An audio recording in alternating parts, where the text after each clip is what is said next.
everyone, let's start. Today, I'd like to introduce Chabana to you. The term Chabana is directly borrowed from Japanese.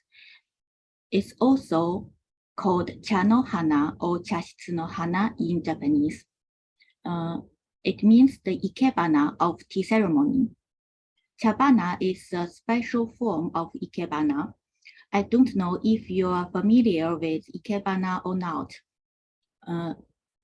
To make things more understandable, let's spend a little time trying to make a brief introduction on ikebana. The earliest written record of ikebana is a scroll called Kao Ilai no Kadensho, meaning a teaching book for flowers since the Flower King. It has both drawings and descriptions of flower works inside. Like Chabana, ikebana is also borrowed from Japanese. The word ikebana has two meanings. It could mean the action of arranging flowers to make them look alive. It could also mean the Japanese style of flower artworks. There are two major branches of styles developed from the original ikebana. One of them taking more serious searching the orders and the meanings behind the nature and plant lives, and its projection in human lives. Later on, this branch developed more and more detailed and specific rules and forms, and become the various form of modern ikebana schools. It is also called the ikebana of Kado. Another branch of ikebana takes more attention on expressing of nature itself, using only the simplest form, discarding any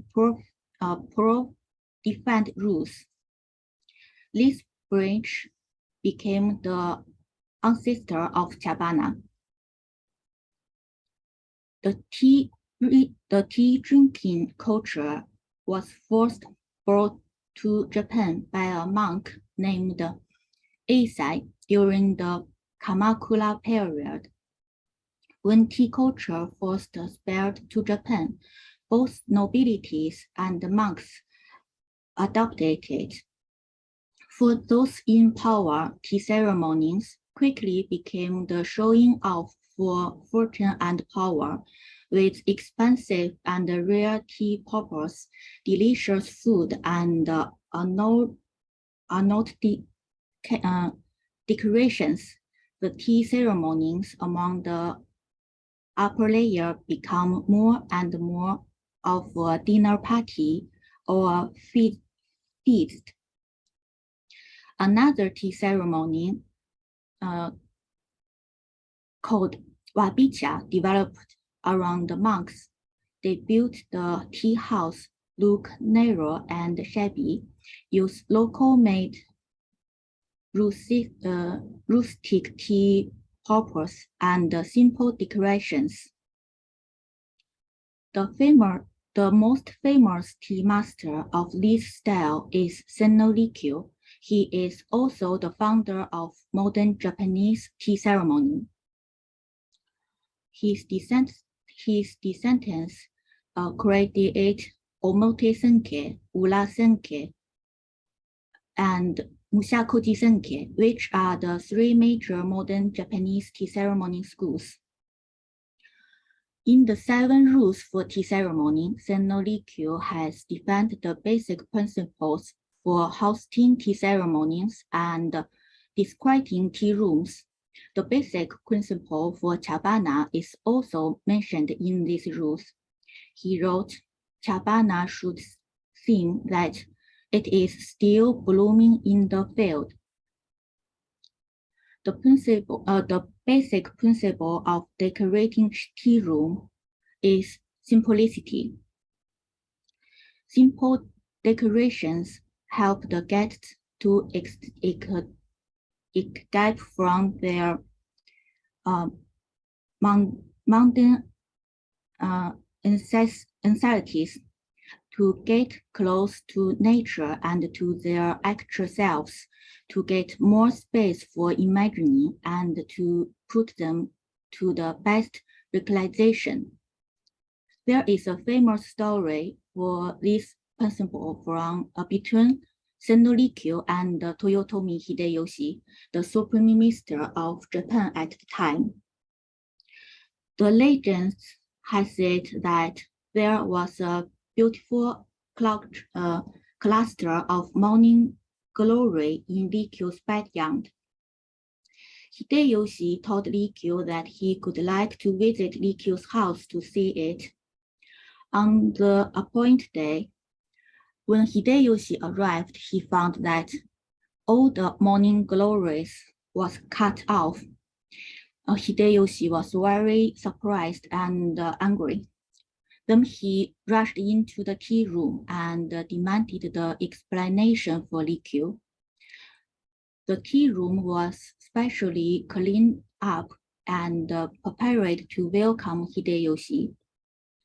In this room, there was just one blooming flower, morning glory decorated on the wall. Rikyu explained that in order for Hideyoshi to appreciate the full beauty of this morning glory, he deliberately cut off all the morning glories outside the door. According to the artistic principle of tea ceremony, one blooming flower is more beautiful than 100 flowers blooming together. This is a photo taken at a tea room. How the guests and the host act during the tea ceremony is well defined. When a guest enters the tea room, first the guest approaches the tokonoma.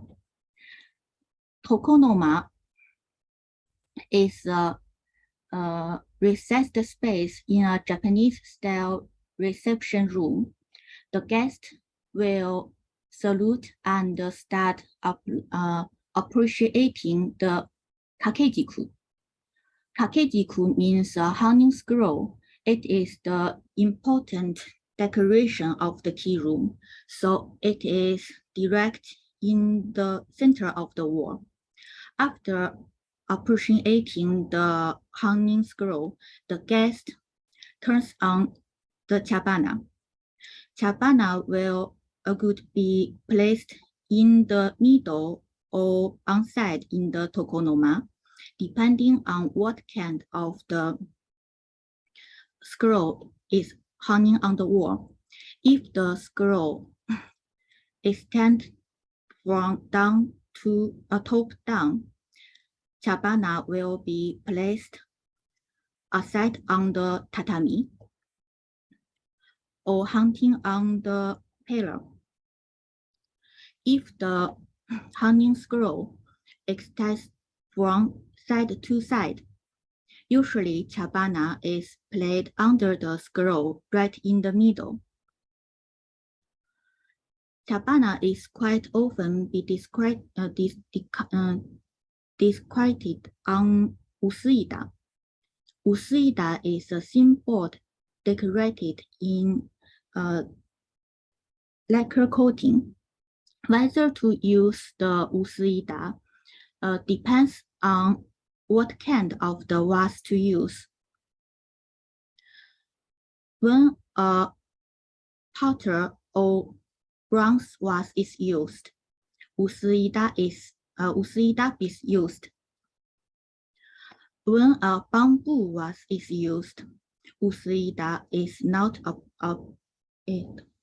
appropriate. After appreciating the chabana, the guest turns back to the scroll and salutes again.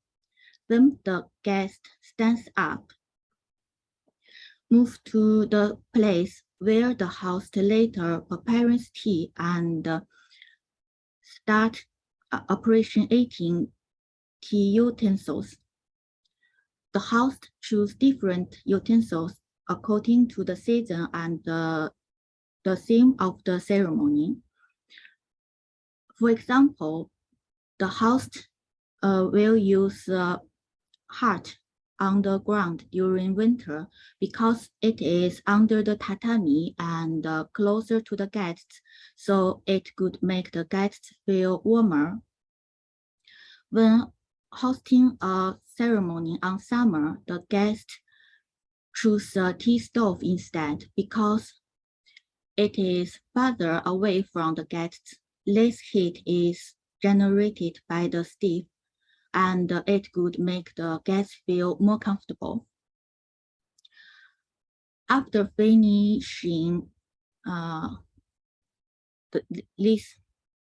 after finishing appreciating the utensils, the guest will walk back to his or her seat.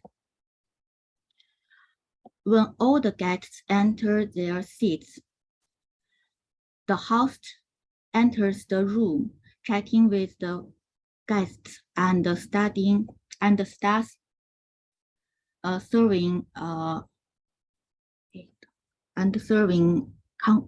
conference tea and kaiseki meal. During this whole process, chabana is not the focus for any of the parks, but it is the only living thing decorated in the tea room, making the guests feel the nature. Although there are many different schools of tea ceremony, there is no school for chabana.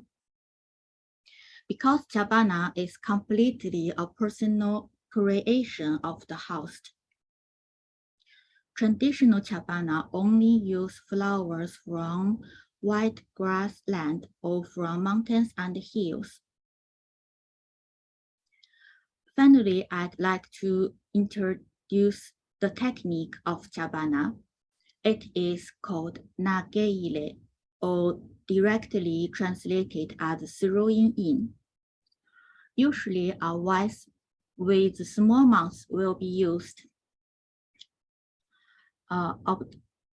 Observe and choose the best expression of the flower and put it direct inside the vase, using the neck of the vase to support the flower. In case of using a wide mouth vase, extra branches could be inserted into the vase to help to fix the flower. My talk is going to end here. I hope through my introduction, you could have some initial tests for chabana and the tea ceremony. I also recommend you could try to start using some of chabana techniques and ideas to direct your daily life. Thank you very much for listening today.